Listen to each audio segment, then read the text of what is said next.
Oh, what's up, Rebels? Sunday walk and talk. Beautiful day. Sunny, Charlotte, North Carolina. We had some hellish weather this week. Most people across the southeast, from Georgia all the way up into Virginia, and we had some crazy weather.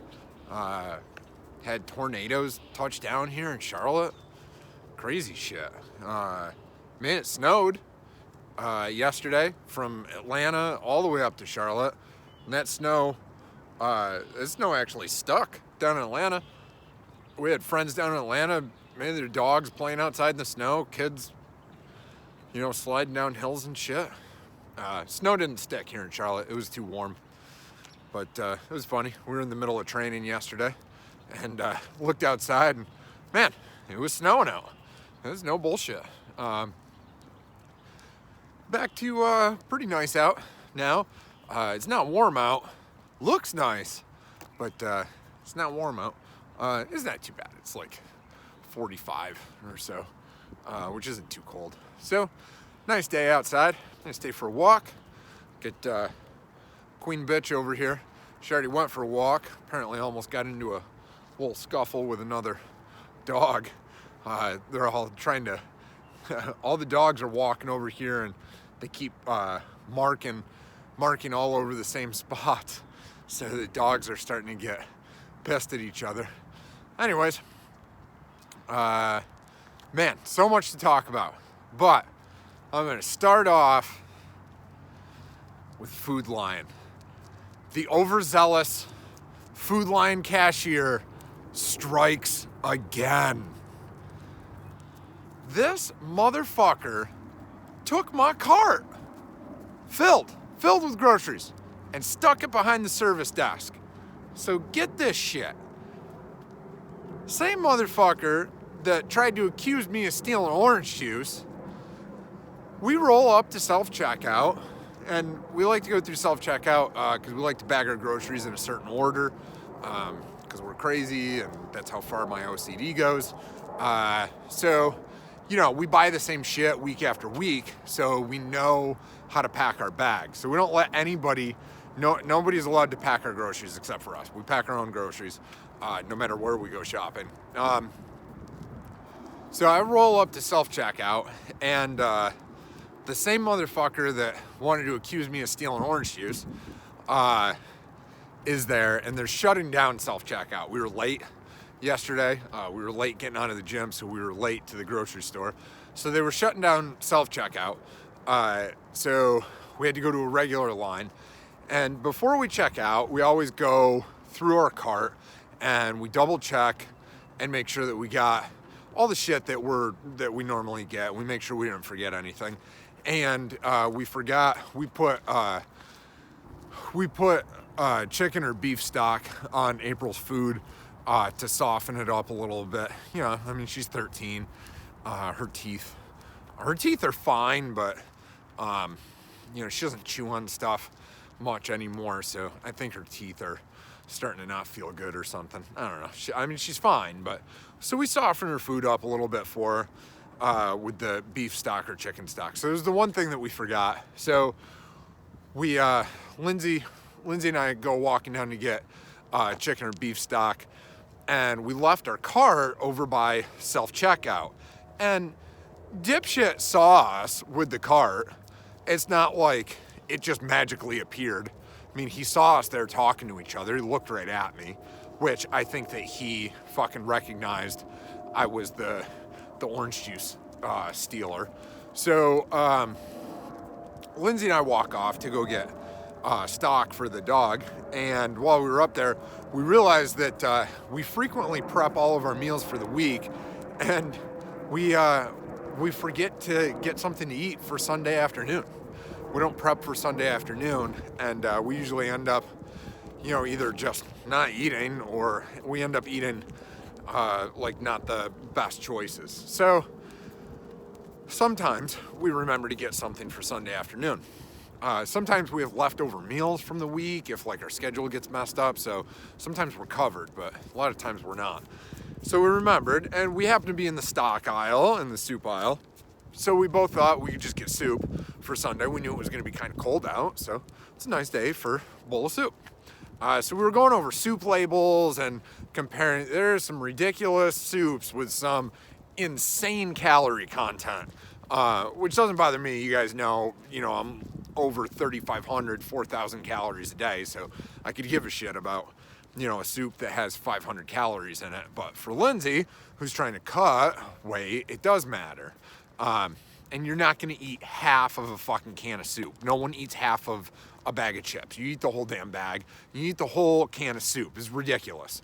Why would you even put labels on there for one serving size, and one serving size is half of a can of soup? Nobody eats half a can of soup.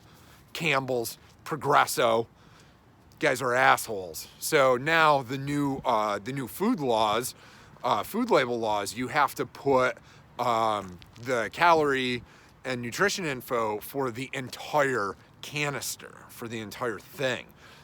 So we were comparing that.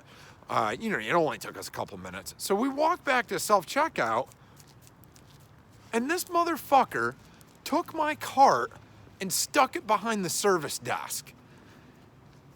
Looks at me and goes, "Oh, I put your cart behind the service desk. We didn't know if you were coming back for it." Bitch, I am at Food Lion every single Saturday afternoon. Every single Saturday afternoon. You see me there every week. What do you think? I'm gonna walk out? Yeah, I'm gonna leave a whole cart, okay? On top of that, we bring our own bags. So we don't use plastic bags. So we bring our own bags. All of our bags are in the cart too. What do you think I'm gonna leave? I mean, it's like $40 worth of reusable bags. What do you think? I'm just gonna leave those there? So, without even thinking about it, I walked up, and of course me being the person that I am, I just walked behind the service desk and got my damn cart, and then went to a regular checkout line and checked out. But of course, it's one of those situations where, afterwards, 15 minutes later, you get home and you're like, I should have told that guy blah, blah, blah, or I should have done this, or I should have done that. And see if I can get this glare out of the screen a little bit. I got home, and what I should have done is I should have told that dude to go get my fucking cart for me. He put it up there. He could have went and fucking got it and brought it to me instead of me going to get it. Man. So, strike 2 for the overzealous checkout boy at Food Line. Strike 3, and Doug's gonna say something to management because this kid is fucking killing me. Now, that leads me to my next complaint. We are now on strike 4 for the post office. The post office, I have a wonderful, wonderful mail carrier as a guy during the week, Monday through Friday. Dude is awesome, picks our shit up. If we're shipping stuff out, comes in, asks me questions, comes in, pets the dog, if I have to sign for things. Great guy. He doesn't work on Saturdays. So there's a different crew that works on Saturdays. And the Saturday crew doesn't quite have the commitment that the weekday crew has. This is the 4th time I have had a package from Amazon or lifting equipment.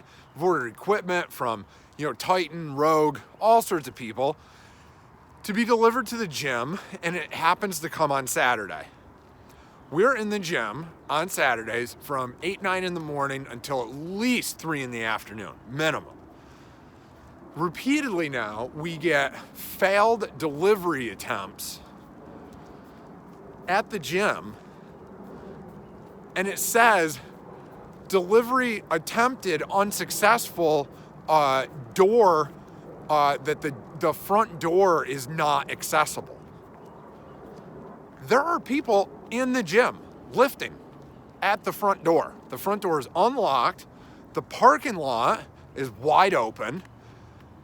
And while we were there all day, there are 0 delivery trucks coming to the parking lot. No post office delivery comes to the gym on Saturdays. So what they're doing is they have the package and they're not even driving to the gym.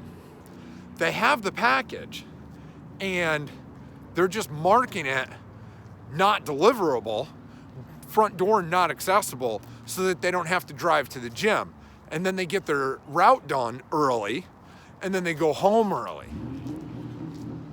This is a big problem, like a big problem, because we have, nice Mustang back there. We have very, very important deliveries that sometimes just happen to get delivered on Saturdays, you know? And if the post office is gonna offer to deliver shit on Saturdays, then they need to actually do their fucking job. You know, I'm sorry that you gotta work on Saturday, but I mean, if you wanna get paid, you gotta do your fucking job. So I'm actually gonna go to the post office distribution and speak to the managers there, because this is the 4th time. I've written already an email. I've messaged the post office on Twitter, and I've basically gotten no response by email complaint or by Twitter complaint. So now it's time to do this shit in person. And, you know,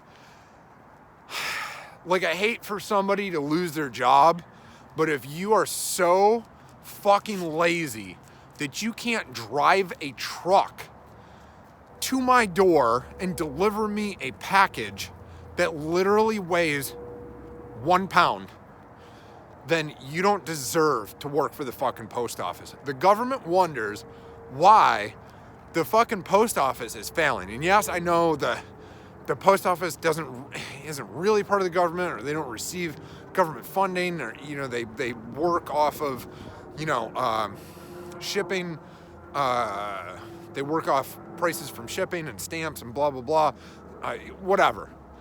You wonder why the post office is failing. This is the fucking reason. Because people are not using the post office because their fucking packages disappear.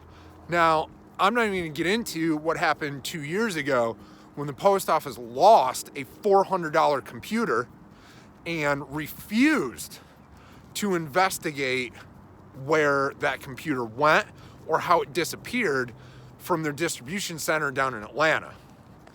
We won't even get into that, but that was a bunch of bullshit too. So the post office is gonna hear some shit from me this week. Anyways, that's my week. Getting into lifting. My knee is feeling better. My back is, it's all right. My left elbow's feeling okay. Tendonitis isn't too bad. So overall, head to toe, as I always say, I feel like someone who has been lifting for 50 weeks a year for 12 years straight. That's how I feel. And I definitely feel that way this week. So I bumped up, did some decent weight on kettlebell on Tuesday. I put in a lot of triples on O-lifting this week. My hands fucking hurt really bad from snatch triples. But I also hit a PR on safety squat bar, box squat, which I was happy about. 2-rep PR at 295. I was pissed because I really wanted 305, but at 295, I almost fucking took a dive forward on that one. So 305 is coming. I'll 1-rep max that shit next week and report back. Lindsay's lifting. Whew. I think that Lindsay's weight cut is affecting her a little bit more than we really anticipated, but we'll figure it out. She'll be okay. I'm trying to block the sun with my noggin here. She benched today down at Willis's and had a bit of a struggle. I think she's just got to spend more time in her bench shirt, and she'll be all right. We'll get it figured out. Sorry, need some water. Video's long, talking too much. Everybody else's lifting at the gym is going good. My O-lifters, man. O-lifters, you guys got to fucking get back on schedule. You guys are killing me. My lifters might be going to the Arnold. I know Marlena's doing good on her program. I got a couple of guys. We got a new guy on the powerlifting team. His name's Josh. So you guys will probably see some videos from him coming soon. He's definitely a newer lifter. He's at the beginning stages. So we got to teach him. We're gonna go back, get some fundamental technique work done with him. But he's another guy who's got to eat 4,000 calories a day and doesn't gain a pound. Excuse me. So we got him to deal with, and all the rest of the lifters. What else? I guess that's about it. I got some seminars coming up at the gym. Yeah, back health seminar, and I got a nutrition health seminar next month. So that'll be really good if you guys are at the gym. You've ever had back pain like me, you guys need to be in on this back seminar. And then everyone needs to be at the nutrition seminar next month. Then what else we got going on? God, I was gonna talk about something and I totally lost my train of thought. God damn it. Hate it when that happens. Let me cross the street here. What else? Got more books going on. Got a lot of shit going on in the background. Oh, that's what I was gonna talk about. Next weekend, Daytona 500. Hell yeah. My man, William Byron, that we train, as number 24. He took over for Jeff Gordon when Jeff Gordon retired. And William has been kicking ass. And we're very excited for this season coming up. He starts, and then our girl Tony, she is trying to decide between two different race teams, who she's gonna sign with for 2020. So we're excited about her upcoming career and what she's got going on. And that's that. So I think I covered just about everything. Special messages for this week. Coaches, stop putting out programs that you have not tested. Your theories on paper might sound good, but if you have not tested the program on yourself first, you test the program first on yourself, then you test it on a couple of hand-picked people that you know can handle it, and you see what their results are, and then you get their feedback. But you do not release programs that you have not tested on anyone, especially not tested on yourself. You see how it feels first before you release that fucking program. Do not bullshit people with programs that are untested, all right? Coaches, knock that shit off, okay? That's it. That's my message for today. So, happy Sunday. Thanks for coming along. Please like, share, subscribe, comment. Peace.